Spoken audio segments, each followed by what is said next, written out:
Enseñanza número 6, parte 2. ¿Mi identidad en qué se basa? ¿Quién soy yo?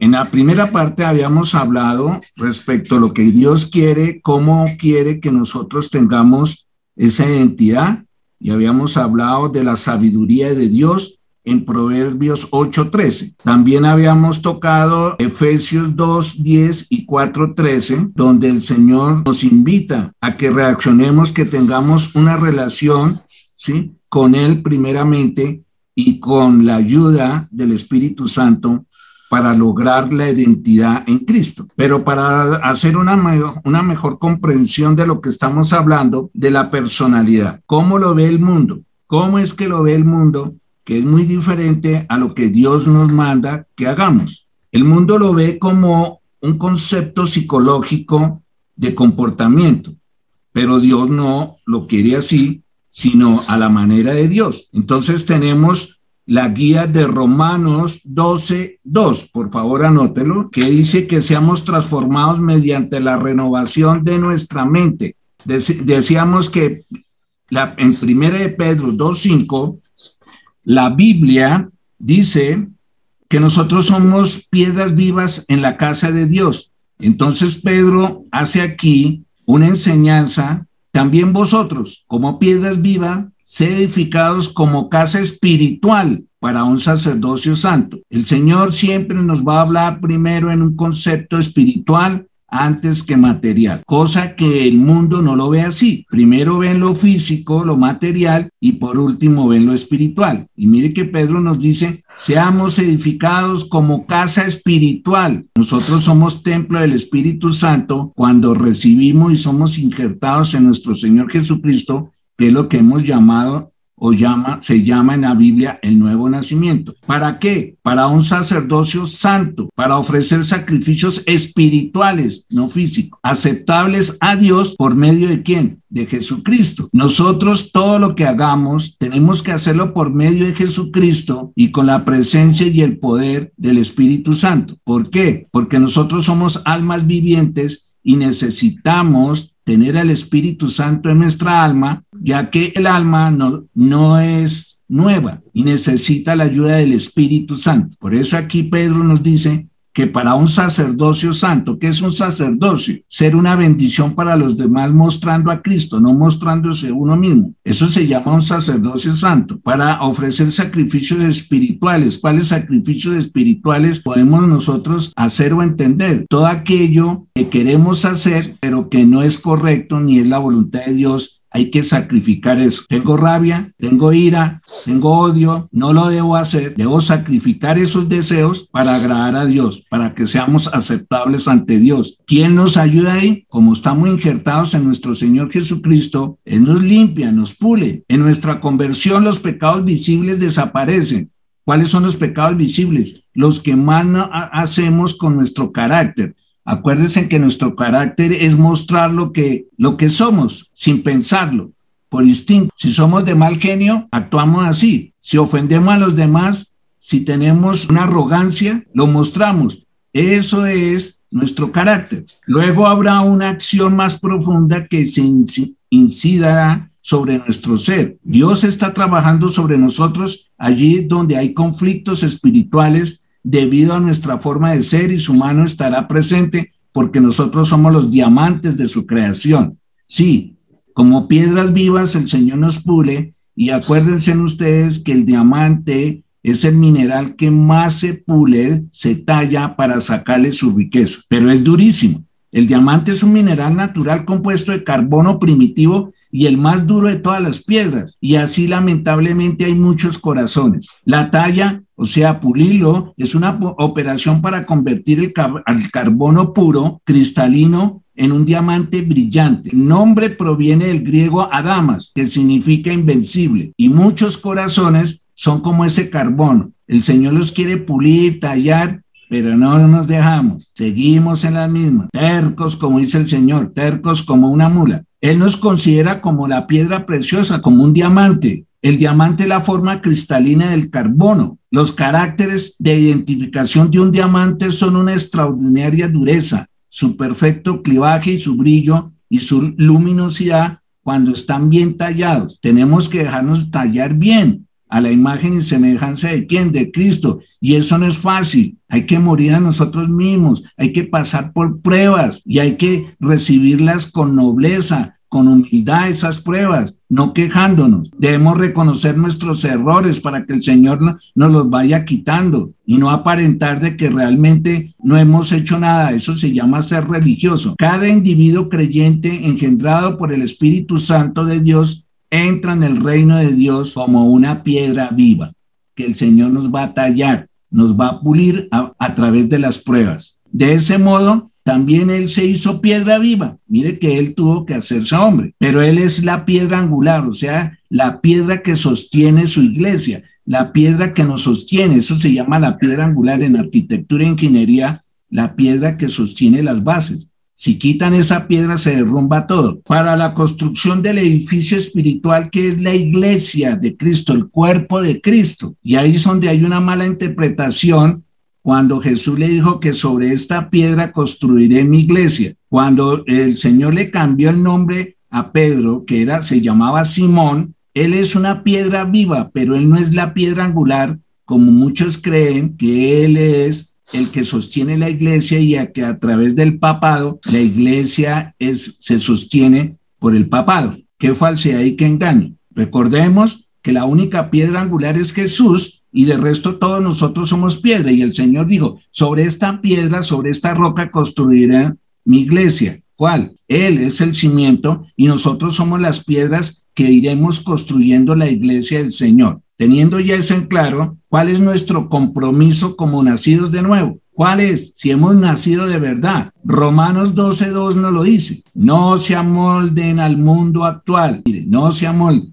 Y muchos de pronto podemos caer en eso, que porque los demás son así, yo tengo que ser así para como que tenga aceptación en el grupo, en la familia, en mi medio ambiente. En psicología se dice que es una persona que no tiene un carácter estable. Va y viene como el viento y se deja mandar, se deja manejar. Por eso el Señor dice, no se amolden al mundo actual, sino sean transformados mediante la renovación de su mente. Transformados. ¿Qué es transformar? Nos va cambiando, como una especie de mutación, si se puede expresar así. ¿Cómo? ¿Cómo somos transformados? Mediante la renovación de su mente. ¿Qué hay en su mente? ¿Qué hay en mi mente que está estorbando la palabra de Dios? Que no la estamos viviendo. Nos hemos puesto a escuchar otras cosas, a leer otras cosas que van en contra de la voluntad de Dios y de su mensaje. ¿Y qué dice aquí el Señor? Dice, y así podrán comprobar cuál es la voluntad de Dios. Renovando nuestra mente a través de su palabra, vamos a encontrar, a comprender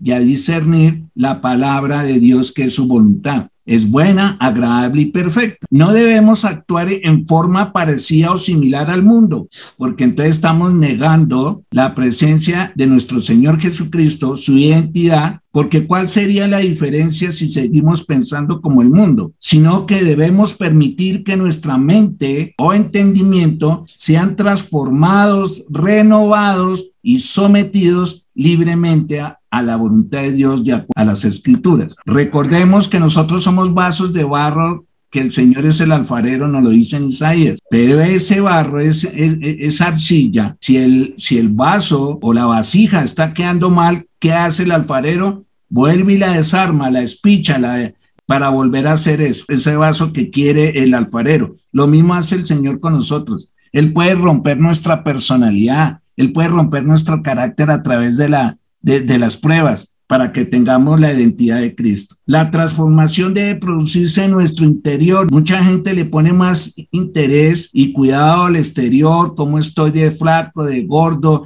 que tengo que hacer esto, lo otro, que debo vestirme no sé cómo para verme mejor, pintarme. Las mujeres se maquillan de tal forma para verse mejor. Eso no sirve. El Señor quiere es nuestro interior. Y Pablo lo habla a las mujeres en una de las cartas paulinas, que por qué las mujeres se adornan tanto, ¿sí? con vestidos y adornos suntuosos, pero por dentro están vacías. Para efectuar estos cambios tan profundos necesitamos algo que pueda atravesar la superficie y llegarnos a lo más hondo que puede ser. ¿Quién nos puede ayudar? Pues déjeme decirle que para eso está la obra del Espíritu Santo. Lamentablemente, dentro de las creencias de la religión cristiana, hay muchos que no le dan la importancia al Espíritu Santo y hay otros que le dan demasiada importancia, que son los pentecostales, ignorando la palabra de Dios. Cuidado, cuidado, porque eso es engañarnos. Pero el Espíritu Santo, ¿para qué está acá? ¿Para qué nos lo mandó el Señor? ¿Para qué? ¿Estar ahí vigilándonos? No, Señor. ¿Para ser como una niñera? Tampoco. Para que nosotros podamos depender del Espíritu Santo. Y debemos de hacernos esa pregunta. ¿Dependemos del Espíritu Santo en cada cosa que hacemos y pensamos? Podemos decir, sí, yo confío totalmente en el Espíritu Santo y busco permanentemente su ayuda. ¿Podemos decirlo? Cuando aprendemos lo que Dios Jehová espera de nosotros, según su propósito expuesto en la Biblia, nuestra reacción revela lo que tenemos en el corazón y nos hace conscientes de los cambios que debemos realizar para cumplir la perfecta voluntad de Dios. Eso es lo que quiere decir y esa es la explicación de Romanos 12:2.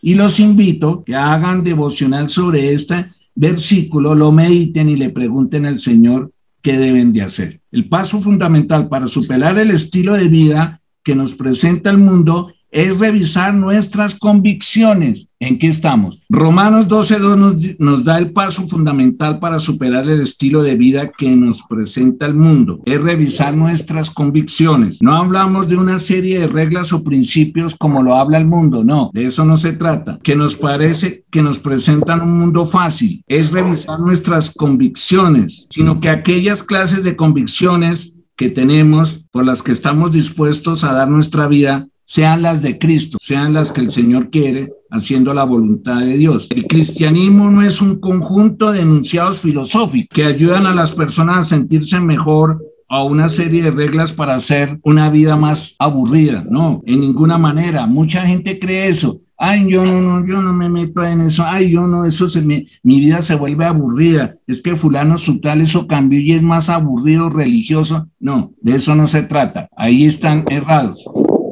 Se trata de una relación personal con el creador del universo, buscándolo fervientemente, que nos demuestre su amor, compartir tiempo con él y reconocer su carácter. Nunca podrá resistirse a enamorarse del Señor cuando haga esto, cuando se entregue de verdad, cuando abre su corazón y busca con su corazón sincero la verdad acerca de la vida de Cristo. Encontrará la historia más maravillosa que jamás se haya escrito. Usted y yo haremos historia y estamos haciendo historia porque el libro de Hechos de los Apóstoles no se ha cerrado todavía y el Señor tiene en cuenta lo que hacemos y lo que decimos, donde Dios Todopoderoso toma la decisión de entrar en un cuerpo en rescate por nosotros para poder pasar la eternidad. Pasó a ser hombre, pero no dejó de ser Dios, pero vivió como un hombre, igual que usted y yo, con las mismas dificultades, pues con una gran diferencia. Él no pecó, nosotros sí. Ahí está la diferencia.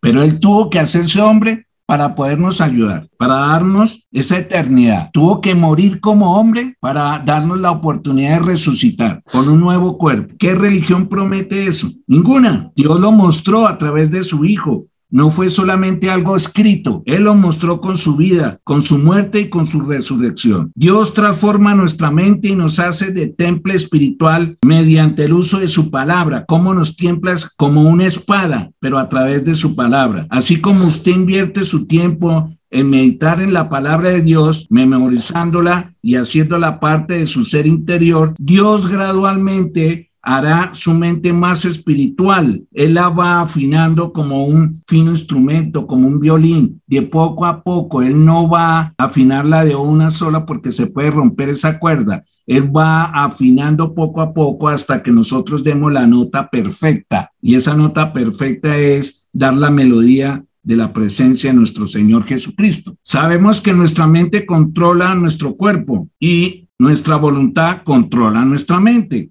Por eso es tan difícil creer o conseguir que por nuestros propios esfuerzos podemos cambiar o ser una persona renovada. Mucha gente cree que controlar su voluntad mediante la fuerza de voluntad han logrado todo, pero todos fracasan tarde o temprano. Esa fue la experiencia del apóstol Pablo cuando leemos Romanos 7, 15, 21. Por favor, anótelo. Mire lo que le pasó a él ahí por tratar de hacerlo con sus fuerzas. Es solamente cuando cedemos nuestra voluntad a Dios que su poder se manifiesta y toma control de nosotros y nos da esa fuerza, voluntad divina y sobrenatural que necesitamos para ser verdaderos hijos de Dios victoriosos. Aquí estamos ya resumiendo lo que hablamos la vez pasada, y habíamos hablado de las prioridades del cristiano, que no deben estar en las cosas de este mundo, puesto que todas las cosas de este mundo pasan. ¿Qué queda eterno? Nada, ni las casas, ni los títulos,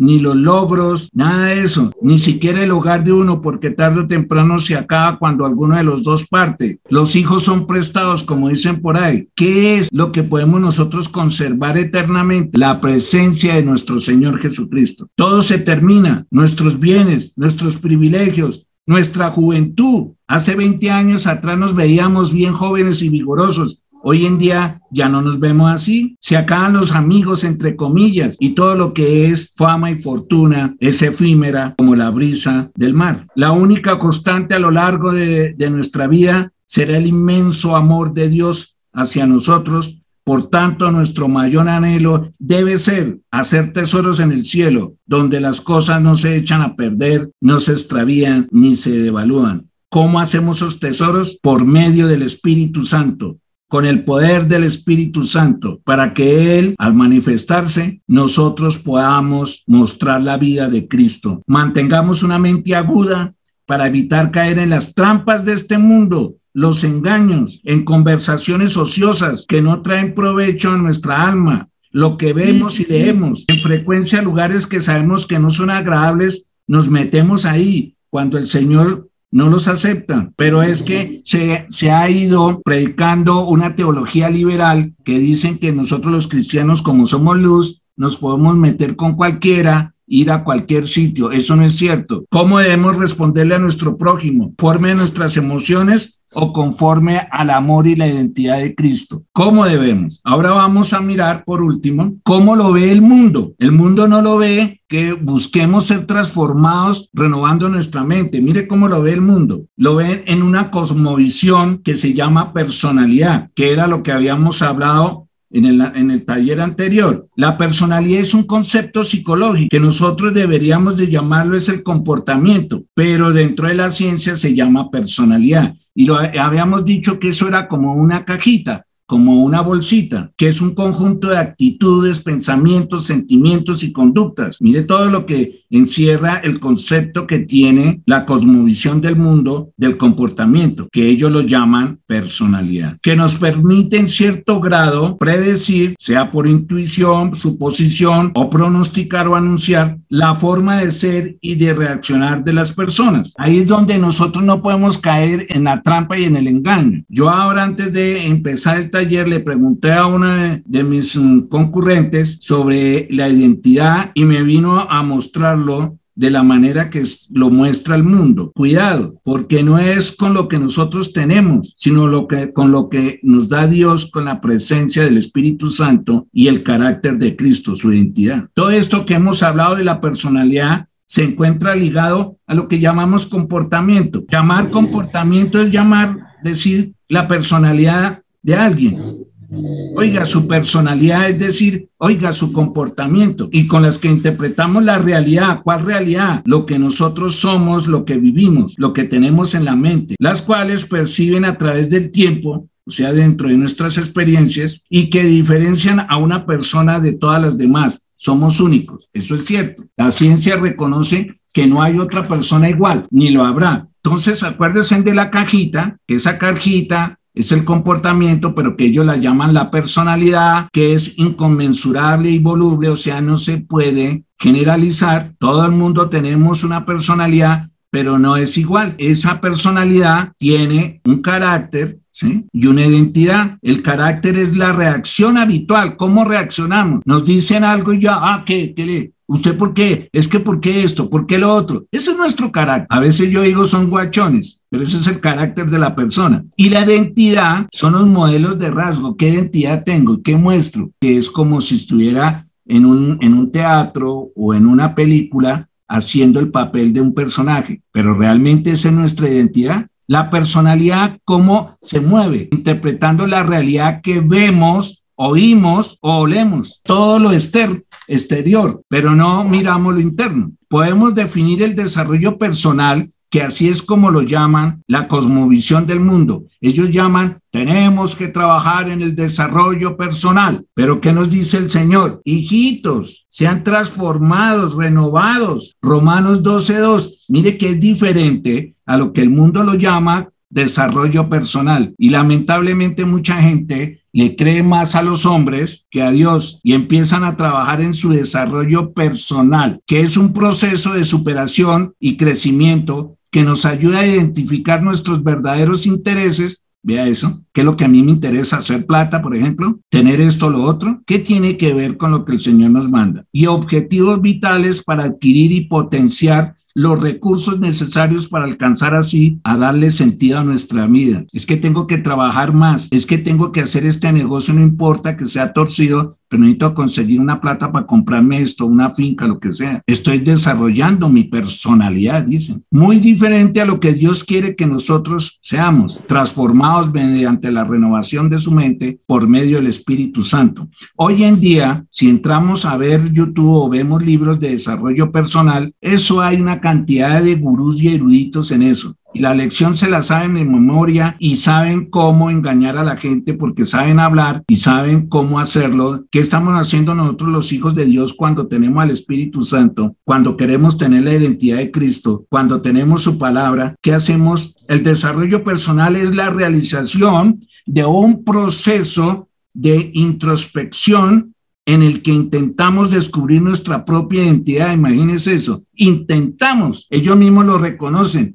Intentan, vamos a intentar a ver cuál es mi propia identidad. Nuestra identidad natural es corrupta y perversa, porque nuestra identidad está en el viejo hombre, en el Adán, el que ofende a Dios, el que es enemigo de Dios. Pero según ellos, tienen que descubrir su propia identidad para explorar nuestros talentos. Basándonos en nuestro yo, en nuestra superación, se cree que mejorar nuestra salud, por ejemplo, estamos haciendo ¿sí? Un desarrollo personal, hacer cambios en nuestro estilo de vida. Bueno, voy a vivir de esta manera ahora. Bueno, voy a dejar de fumar, voy a dejar de tomarme tanto trago. Estoy cambiando. Bueno, sigan así. Y todo aquello que sea necesario para estar en armonía con su mente y cuerpo. Mire eso, autosatisfacción. ¿Qué tiene que ver aquí Dios? ¿En qué están agradando a Dios? Si están buscando lo que sienten y lo que quieren. Hay que vivir el momento.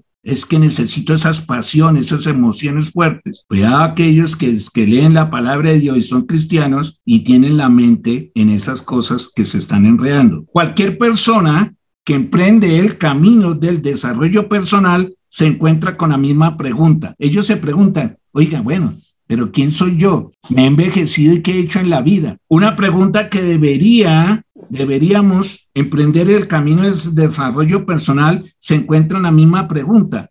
¿Quién soy yo? El concepto del desarrollo personal es bastante ambiguo e impreciso. Se refiere al conjunto de estrategias, imagínense eso, estrategias personales que se pueden aplicar para conseguir un mayor bienestar individual. Seguimos con nuestro ego. ¿Por qué le leo esto? Porque esto está afectando la iglesia de Cristo, predicadores, líderes que están predicando de esta manera. Hay muchos libros relacionados con el desarrollo personal y se han puesto de moda en las últimas décadas. En ellos se expone una serie de pautas que pretenden ser útiles para orientar la vida hacia un estado de plenitud y satisfacción. ¿Satisfacción a qué? A su ego, a sus pasiones. El enfoque de estos libros se basa fundamentalmente en una psicología no científica y en valoraciones que se fundamenten solamente en ideas, autoconocimiento. Conocernos a nosotros mismos no es fácil, necesitamos tener una guía, pues implica un proceso de autoanálisis profundo y espiritual para la cual hay que luchar contra los fantasmas interiores. Oiga eso, ellos dicen eso, fantasmas interiores y contra los prejuicios que todos tenemos.